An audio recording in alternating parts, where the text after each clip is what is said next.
Hi అండి. ఈరోజైతే నేనైతే మా పెద్దలకైతే అప్పుడు పెద్దలకి ఇట్లానే కుండలు వేసేవాళ్ళు కదా. ఇప్పుడైతే నేనైతే మట్టి కుండలు తీసుకొచ్చినాను. చిన్న రోల్ అయితే తీసుకున్నానండి ఈరోజు. ఈ 3 ఐటమ్స్ అయితే తీసుకున్నాను ఈరోజు. చూడండి,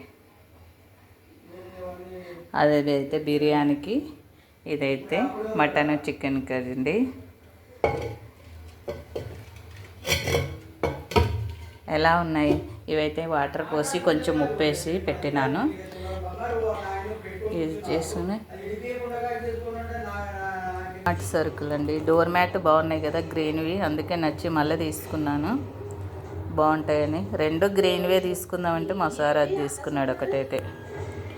ఇవండి డీమార్ట్ సరుకులు. 10,000 పెడతా కానీ సంచిలోకి వచ్చలేవు. ఈ కాస్ట్లీ ఎంత పన్నాయో చెప్పలేదు కదా. ఇది ఒకటి సాంబ్రాణి వేసుకొనికైతే మేము తెచ్చుకున్నాము. ప్రతిసారి పెన్నంలో ప్లేట్లు వేస్తే బాగా గలీజ్ అయిపోతుందని అయితే మొత్తం కలిసి 800 అండి. ఈ 2 కుండలు కలిసి 800. అదైతే కేజీ బియ్యము, కేజీ మటన్ ఉడుకుతుందంట అండి బిర్యానీకి అయితే. ఇదైతే కేజీన్నర ఉడుకుతుందంట. ఇలా అయితే తెచ్చుకున్నామండి. ఎలా ఉన్నాయో కామెంట్ బాక్స్లో కామెంట్ చేయండి. ఓకేనా. మట్టి కుండలలో తింటే మంచిదంట కదా, అందుకు తెచ్చినాం. కానీ అంతే జాగ్రత్తగా ఉండాలి.